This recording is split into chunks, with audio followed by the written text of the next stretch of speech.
Yo soy la resurrección y la vida. Cuarta reflexión de Cuaresma 2024. Cardenal Raniero Cantalamessa. Nomine Patris et Filii et Spiritus Sancti. Pater noster, qui es in celis, sanctificetur nomen tuum. Adveniat regnum tuum. Padre nuestro, que estás en el cielo, santificado sea tu nombre.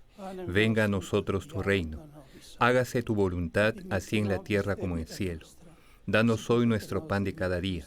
Perdona nuestras ofensas, como también nosotros perdonamos a los que nos ofenden. No nos dejes caer en la tentación y líbranos del mal.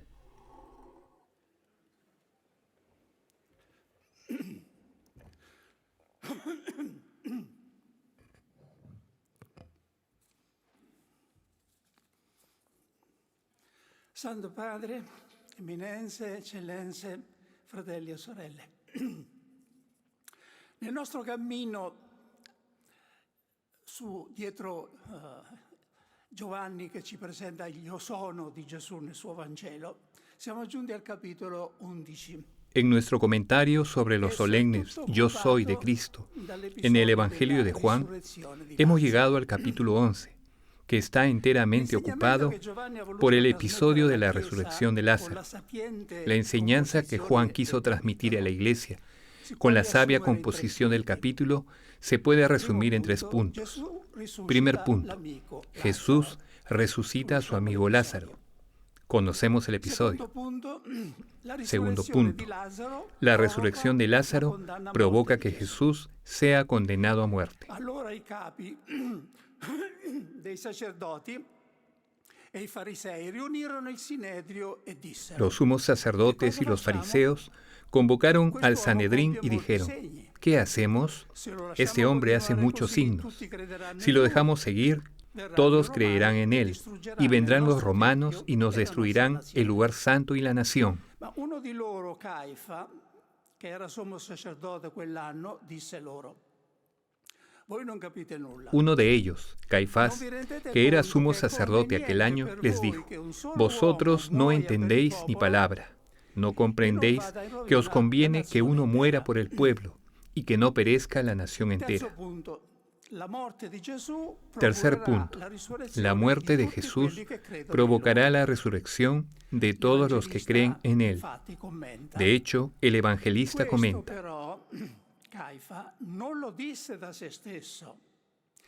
esto no lo dijo por propio impulso, sino que, por ser sumo sacerdote aquel año, habló proféticamente, anunciando que Jesús iba a morir por la nación, y no solo por la nación, sino también para reunir a los hijos de Dios dispersos. Y aquel día decidieron darle muerte. En resumen, la resurrección de Lázaro provoca la muerte de Jesús. La muerte de Jesús provoca la resurrección de todos los que creen en él. Ahora podemos centrarnos en la palabra de autorrevelación contenida en el contexto. Jesús le dijo a Marta: tu hermano resucitará. Marta respondió: sé que resucitará en la resurrección en el último día. Jesús le dijo: yo soy la resurrección y la vida. El que cree en mí, aunque haya muerto, vivirá. Chiunque vive e crede in me non morirà in eterno. Io sono la risurrezione. Yo soy la resurrección. Nos preguntamos, ¿de qué resurrección habla Jesús aquí? Marta piensa en la resurrección final. Jesús no niega esta resurrección en el último día, que él mismo promete en otro lugar. Pero aquí anuncia algo nuevo, que la resurrección comienza ahora para quienes creen en él. San Agustín comenta: el Señor nos ha indicado una resurrección de los muertos que precede a la resurrección final. Y no es una resurrección como la de Lázaro o el hijo de la viuda de Naín, que fueron resucitados para morir una vez más. Come si vede, l'idea di una risurrezione spirituale ed esistenziale Como podemos ver, la idea de una resurrección espiritual y existencial que ya se produce en esta vida gracias a la fe, no era desconocida en la tradición cristiana. La novedad se produjo cuando quisieron convertirlo en el único significado de la palabra de Jesús. La posición de Bullmann es bien conocida, hoy en gran medida obsoleta, pero que hacía furor cuando yo estudiaba teología. Según él, la resurrección de la que habla Jesús es una resurrección existencial, un despertar de la conciencia, basado en la fe. Siamo sulla linea del vago appello alla decisione. Estamos en la línea de la vaga llamada a la decisión y del decidirse por Dios, a la que se reduce casi todo el mensaje del Evangelio. Pero Juan dedica 2 capítulos enteros de su Evangelio a la resurrección corporal y real de Jesús, proporcionando algunas de las informaciones más detalladas al respecto. Para él, por tanto, no es solo la causa de Jesús, es decir, su mensaje, que ha resucitado de entre los muertos, como alguien ha escrito, sino su misma persona. La resurrección actual no reemplaza la resurrección final del cuerpo, sino que es su garantía. No anula ni inutiliza la resurrección de Cristo del sepulcro, sino que se basa precisamente en ella. Jesús puede decir, yo soy la resurrección, porque Él es el resucitado. La dimensión existencial depende de la real, no la reemplaza.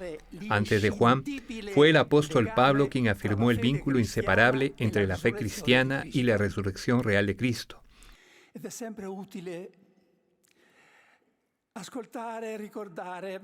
Siempre es útil y saludable recordar sus vehementes palabras a los corintios.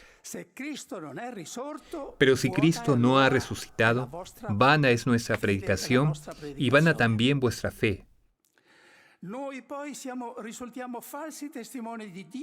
Más todavía, resultamos unos falsos testigos de Dios, porque hemos dado testimonio contra Él, diciendo que ha resucitado a Cristo, a quien no ha resucitado, si es que los muertos no resucitan. Pues si los muertos no resucitan, tampoco Cristo ha resucitado. Y si Cristo no ha resucitado, vuestra fe no tiene sentido. Seguís estando en vuestros pecados. Come il segno per eccellenza dell'autenticità della sua missione.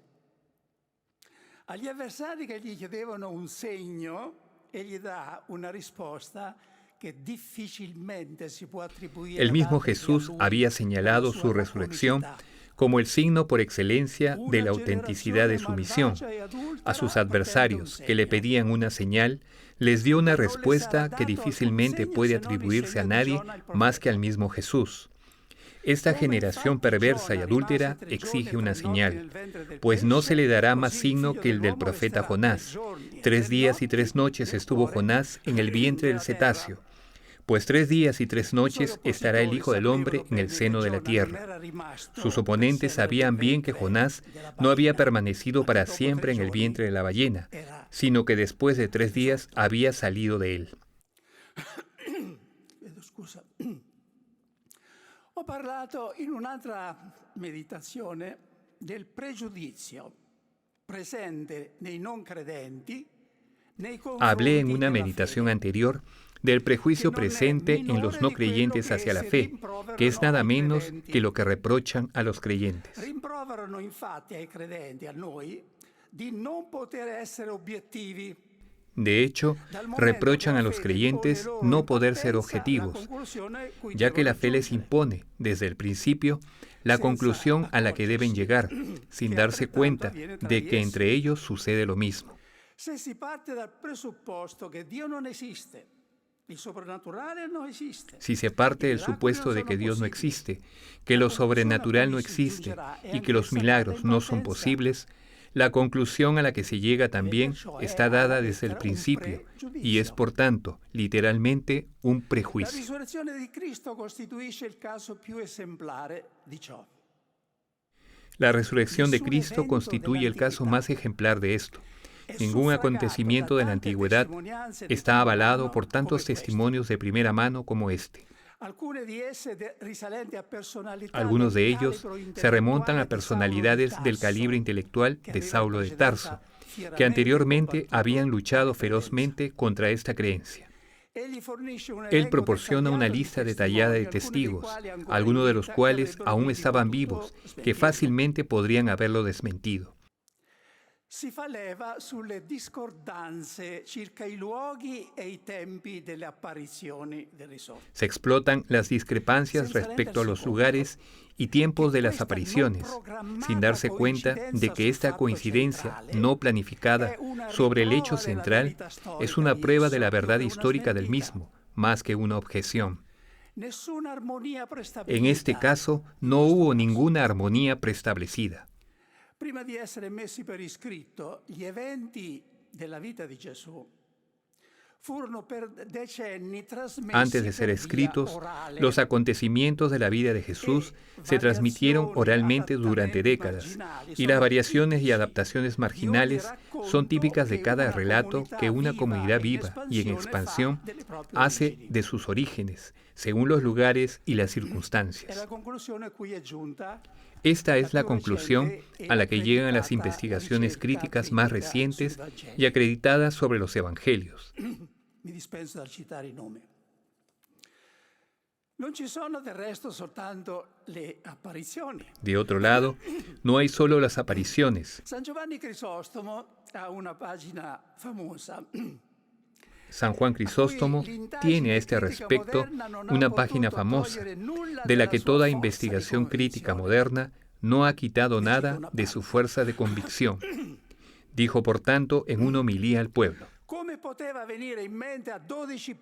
¿cómo se les ocurrió a 12 hombres pobres y además ignorantes, que habían pasado su vida en lagos y ríos, emprender semejante trabajo? Ellos, que tal vez nunca habían puesto un pie en una ciudad o en una plaza, ¿cómo podrían pensar en enfrentarse a toda la tierra? Más bien, ¿no deberían haber dicho, ¿y ahora qué? Él no pudo salvarse a sí mismo. ¿Cómo podrá defendernos? En vida no logró conquistar una sola nación y nosotros, solo con su nombre, ¿deberíamos conquistar el mundo entero? ¿No sería una locura emprender tal empresa o incluso simplemente pensar en ello?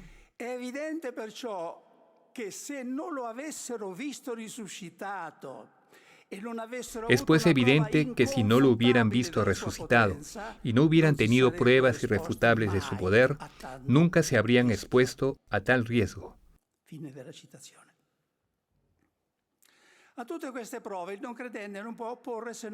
A todas estas pruebas, el no creyente solo puede oponer la creencia de que la resurrección de entre los muertos es algo sobrenatural, y lo sobrenatural no existe. ¿Y qué es esto sino precisamente un prejuicio y un a priori? Fides Christianorum resurrectio Christi est, San Agustín escribió. La fede dei cristiani è la risurrezione di Cristo. E aggiungeva: La fe de los cristianos es la resurrección de Cristo. Todos creen que Jesús murió, incluso los réprobos lo creen. Pero no todos creen que resucitó, y uno no es cristiano si no cree esto. Este es el verdadero artículo según el cual la Iglesia permanece o cae.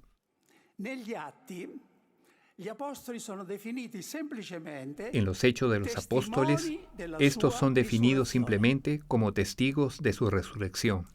Valeva dunque la pena, venerati padri, fratelli e sorelle, rinfrescare la nostra fede su di essa. Por esto merecía la pena refrescar nuestra fe en ella antes de celebrarla litúrgicamente dentro de algunas semanas. Solo adesso, Solo ahora, después de haber asegurado el hecho histórico de la resurrección de Cristo, podemos dedicar nuestra atención al significado existencial de las palabras de Jesús. Yo soy la resurrección y la vida.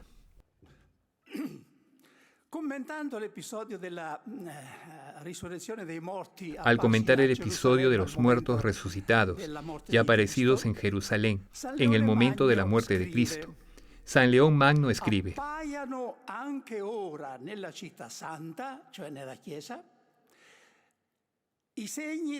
que los signos de la futura resurrección aparezcan ya ahora en la ciudad santa, es decir, en la iglesia, y lo que un día debe realizarse en los cuerpos se realice ahora en los corazones. Ci sono, in altre parole, due tipi di risurrezione.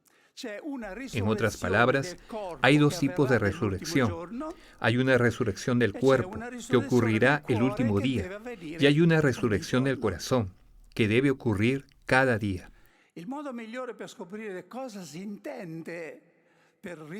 La mejor manera de descubrir qué se entiende por resurrección del corazón es observar lo que la resurrección física de Jesús produjo espiritualmente en la vida de los apóstoles.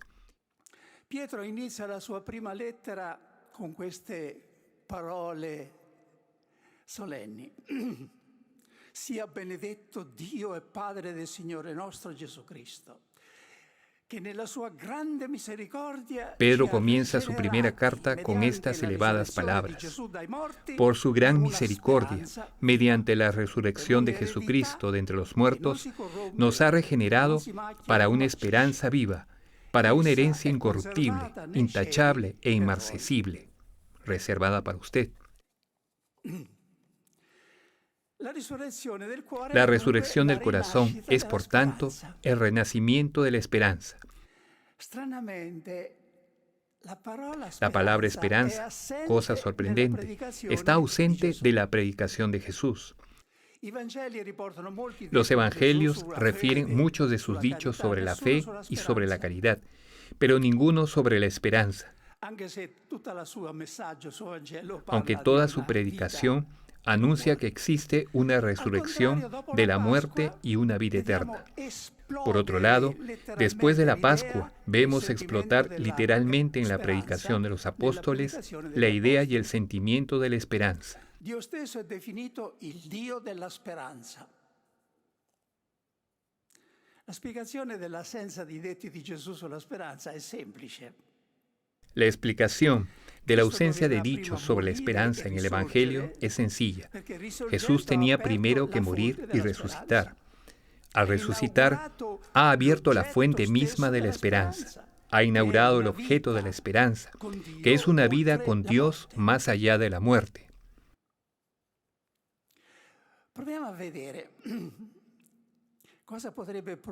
Intentemos ver qué podría producir un renacimiento de la esperanza en nuestra vida espiritual. Los Hechos de los Apóstoles cuentan lo que sucedió un día frente a la puerta del templo de Jerusalén, llamada la Puerta Hermosa. Cerca de ella yacía un lisiado pidiendo limosna.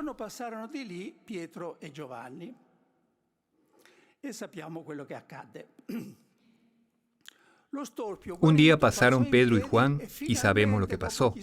El lisiado, sanado, saltó y finalmente, después de quién sabe cuántos años, yacía allí abandonado. Él también cruzó esa puerta y entró en el templo saltando y alabando a Dios. Algo parecido nos podría pasar también a nosotros gracias a la esperanza. También nosotros nos encontramos con frecuencia espiritualmente en la posición del lisiado, en el umbral del templo, inertes, tibios, paralizados ante las dificultades.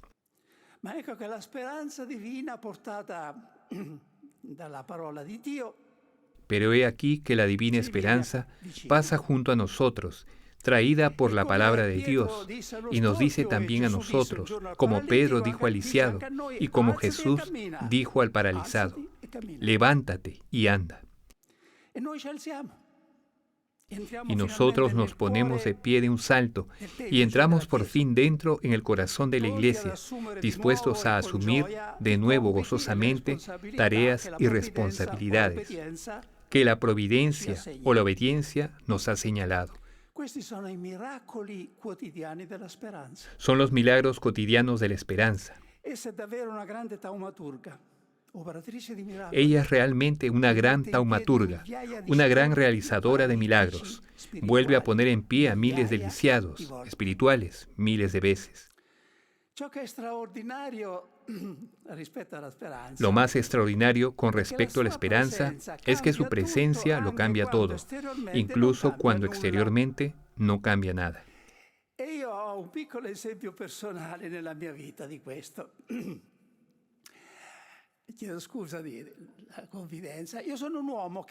En mi vida tengo un pequeño ejemplo de ello. Soy una persona que sufre el frío mucho más que el calor. En Italia, en el mes de marzo, al principio de la primavera, la temperatura es más o menos la misma que a finales de octubre o comienzos de noviembre.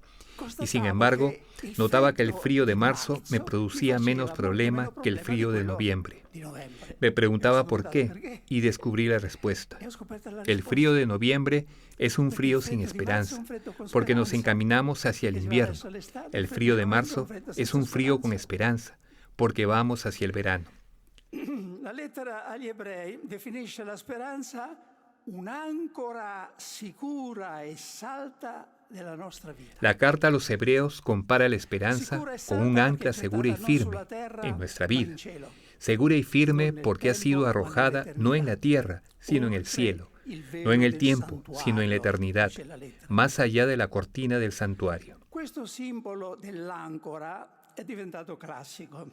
Esa imagen de la esperanza se ha vuelto clásica, pero tenemos también otra imagen de la esperanza, en cierto sentido opuesta a la anterior, la vela. Se l'ancora è ciò che dà sicurezza alla barca e la mantiene ferma tra le onde, la vela è ciò che la fa muovere, avanzare nel mare. Si el ancla es lo que da seguridad a la barca y la mantiene firme en medio del oleaje del mar, la vela es, en cambio, lo que la hace caminar y avanzar ligera sobre las olas. La esperanza hace ambas cosas con la barca de la Iglesia. Ella es realmente como una vela que recoge el viento, que es el Espíritu Santo, y sin ruido de motores, lo transforma en fuerza motriz, que lleva la barca mar adentro. Come la vela nelle mani di un buon marinaio è in grado. Igual que la vela en las manos de un buen marinero, consigue utilizar cualquier viento, independientemente de la dirección en la que sople, para hacer avanzar la barca en la dirección deseada. Lo mismo hace la esperanza. Innanzitutto la speranza ci viene in aiuto nel nostro personale cammino di santificazione. Ante todo, la esperanza viene en nuestra ayuda, en nuestro camino personal de santificación. En quien la ejercita, ella se convierte en el principio mismo del progreso espiritual. De hecho, está en guardia para descubrir siempre nuevas posibilidades de bien, siempre algo que se puede hacer. No permite por ello acomodarse en la tibieza ni en la asedia. La esperanza è l'esatto contrario di quello che a volte si pensa. Non è una La esperanza es todo lo contrario de lo que a veces cree, es decir, una bella y poética disposición interior que ayuda a soñar, a construirse mundos imaginarios. Por el contrario, ella es extremadamente concreta y práctica. Pasa el tiempo poniéndote delante de los ojos tareas que realizar. Quando in una determinata situazione non c'è assolutamente nulla da sperare, cuando no hubiese absolutamente nada que hacer en una situación, escribe el filósofo Kierkegaard en uno de sus discursos cristianos, entonces sí que sería la parálisis y la desesperación.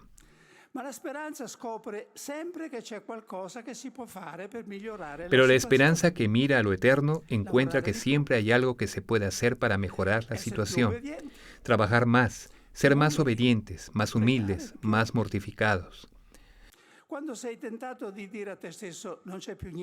Cuando te ves tentado a decirte a ti mismo, ya no hay nada que hacer, Es todavía Kierkegaard quien nos habla. La esperanza da un paso adelante y te dice, reza. Tú respondes, pero ya he rezado. Y ella reza otra vez. Anche quando la situazione dovesse diventare talmente dura che non sembra ci sia davvero più nulla da sperare. E incluso cuando la situación se volviese extremadamente dura y pareciera que ya no hay realmente nada que hacer, la esperanza te indica todavía una tarea, soportar hasta el final y no perder la paciencia. Questi traguardi dettati dal filosofo credente sono esigenti, se non addirittura eroici. Estos objetivos enfatizados por el filósofo creyente son exigentes, incluso heroicos. Está claro que no son posibles gracias a nuestros esfuerzos, sino solo por la gracia de Dios que viene en nuestro auxilio y nunca nos deja solos. La esperanza tiene una relación privilegiada en el Nuevo Testamento con la paciencia. Es lo contrario de la impaciencia, de la precipitación, del todo ya. El antídoto allo scoraggiamento. Mantiene vivo el desiderio. Es el antídoto al desánimo. Mantiene vivo el deseo. Es también una gran pedagoga en el sentido de que no indica de una vez lo que hay que hacer o lo que se puede hacer, sino que cada vez pone delante una posibilidad. Da solo il pane quotidiano. Da solo el pan de cada día. Distribuisce lo sforzo e così Distribuye la fatiga y así hace posible llevarla a término.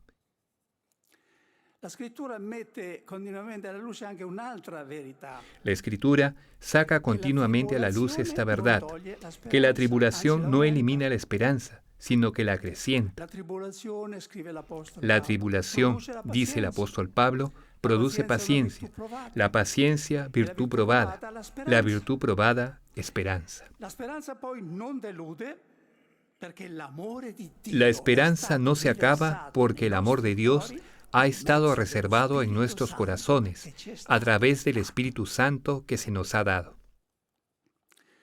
La speranza ha anzi bisogno della tribolazione. La esperanza Come necesita de la fiamma ha tribulación, bisogno del vento como la llama per necesita del rafforzarsi. viento para fortalecerse. Le ragioni terrene della speranza devono Hace morire falta que una mueran dopo las l'altra razones perché humanas emerga para la esperar, vera una ragione detrás de la otra, inviolabile para che que è emerja el Dio. verdadero motivo inquebrantable que es Dios. Succede come nel varo di una nave. Sucede como en la botadura de un barco. Hace falta quitar todo el armazón que mantenía la nave en pie artificialmente mientras estaba en construcción. Es necesario que sean apartados, uno tras otro, todos los puntales para que pueda hacerse a la mar y flotar por sí misma sobre el agua. La tribolazione ci toglie ogni presa. Ci porta a sperare solo in Dio. La tribulación le quita al hombre cualquier punto de apoyo y lo induce a esperar solo en Dios.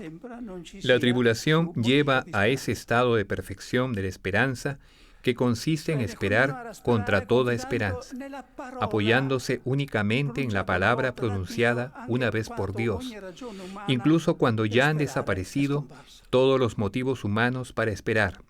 Questa fu la speranza di Maria sotto la croce.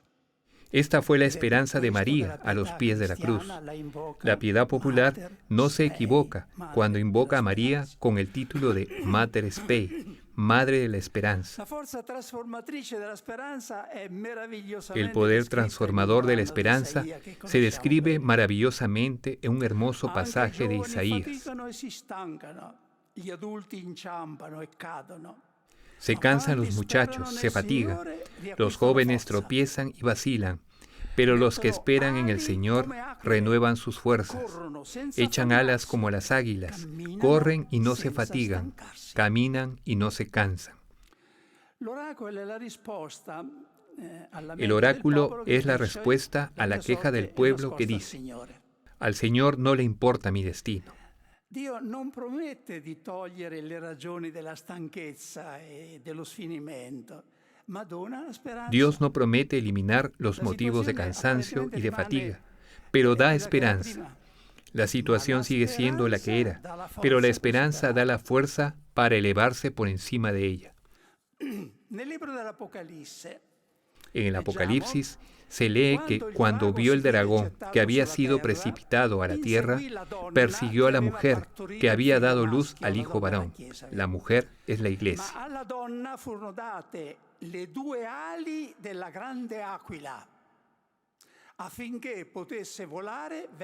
Y le fueron dadas a la mujer las dos alas de la gran águila, para que volara al desierto. Se l'immagine delle ali dell'aquila si ispira, come sembra chiaro, al testo di Isaia, questo significa che a tutta la Chiesa. Si la imagen de las alas del águila se inspira, como parece claro, en el texto de Isaías, se está queriendo decir que a la iglesia entera se le ha dado las grandes alas de la esperanza, para que con ellas pueda, cada vez, huir de los ataques del mal y superar con fuerzas las dificultades, hoy como entonces.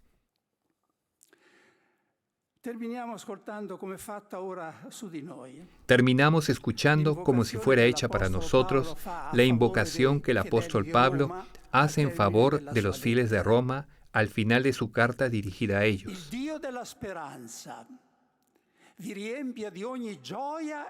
Que el Dios de la esperanza os colme de alegría y de paz, viviendo vuestra fe, para que desbordéis de esperanza por la fuerza del Espíritu Santo. Por la fuerza del Espíritu Santo. Nel nome del Padre, del Figlio e dello Spirito Santo.